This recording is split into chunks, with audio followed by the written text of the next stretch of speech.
Салам достор, кандайсыңар? Жаз келди, карантин болуп калып, биз шопинг кыла албай калдык. Жай келди, жайга уже да бир аз шопинг кылыш керек. Айымдар шопинг кылганды как всегда жакшы көрөбүз. Биздин кандай десем, мындай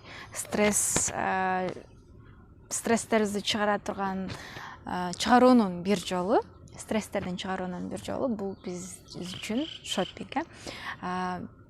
Ушунчалык чарчап атсаң дагы, базар же ооруп атсаң дагы базарга алып барып шопинг алып барып койсо, сага бейиш деп жүрө беребиз. Ошондой айымдардын психологиясы чындыгында башкача, таң каласың. Ошол мен карантинден кийин Кара Сууга барып келдим. Мен аябай таң калдым. Негизи мен маскамы алып алган болчумун. Алып на всякий пожар деп салып алып барсам, көрсө ал жерде Кара Сууда маскасыз базарга киргизбей аткан экен да. Мен карантин отуруп анан кийин шопинг кылган бардым эле да. Жерде жолдошум маска албаган үчүн сатып алды. Базарга кирип атканда эле сол жакта маска жана антисептик каражаттарын сатып атышкан экен. Анан мен ал жерде видеого тартып, ал жерде милиция байкелер маскасы жоктор кирбейт, маскасыздар кирбегиле деп ушинтип айтаптыр да. Мен таң калып эле анан ушинтип атыптыр, молодцы деп видеого тартып атсам, бир маалда жолдошум башка нерсени караганы кеткен да. Үйдөгүлөр бир нерсе ала келгиле деп бизге айтты эле. Ошону карап жүргөн, анан бир кезде эле мага келип, сен чоң кызым эмнеге тартып атасың, эмнеге тарттың, көрсөтчү деп ошентип атпайбы? Алаңгыча эле мен жанымда бир эжени жанындагы милиция эмнеге тарттың, эмнени тарттың деп баштаган. Анан мени көрбөдү окшойт деп отургам. Отурсам эле мага келип эле сен эмнени тарттың, эмнеге тарттың деп ошентип, анан мен айттым, өзүм блогер катары сезипчи. Мен ушундай ютубта блогермин, ошон үчүн тарттым. Сиздердин кылып аткан ишиңиздерде, мисалы, маскасыз кирбегиле деп ар бир адамды контролдогонуңуздарда мен тарттым деп ошентсем, анан каналың эмне деп сурап атпайбы? Анан ошондой тахмин айли деп ошентсем, анан чыккан жок. Жолдошум келип калып, мен кетип калдым.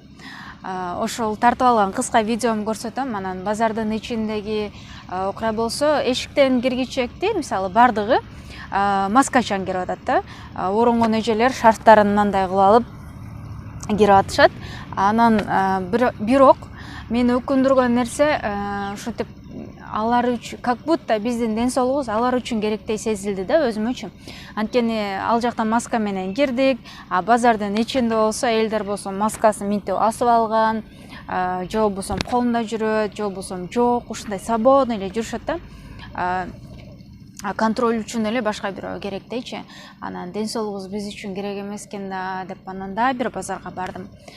Базарга барсам, материал алганы базарга барсам, ал жерде дагы эч ким маскасыз. Мен маскалуу адамды көргөн деле жокмун да. Баардык кыз кеңири жүрүшөт.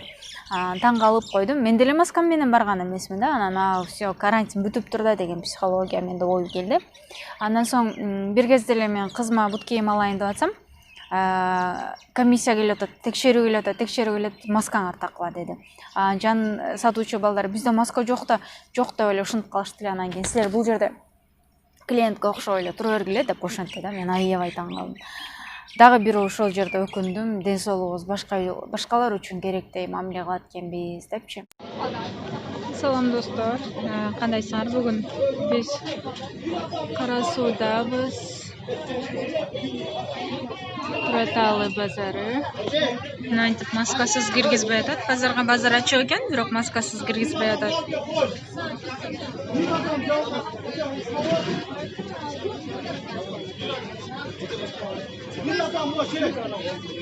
Бул жакта болсо маска сатып атат.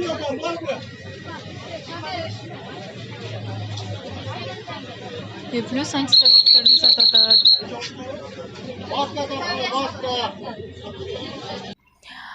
Анан ошол жөнүндө мен жөн гана өз оюмду айткым келди. Азыркы учурда базарларда, ошол поликлиникада, бардык жерде эле маска менен талап кылып атышыптыр. Анткени карантин дагы деле бүтө элек. Эгер сиз бул видеону көрүп аткан болсоңуз, бир жакка барсаңыз, маска тагууну унутпаңыз. Ар бирибиз өзүбүздүн ден соолугубузга күйбөсөк, башка бирөө күйбөйт, башка бирөөнүн акчасы кетпейт, биз ооруп калсак. Андыктан өзүңүздөрдүн ден соолугуңуздарга сак болуңуздар. Көп азыркы бадыраң помидорлор пышып калды, витаминдерден көп жеңиз жана ден соолукта болуңуз.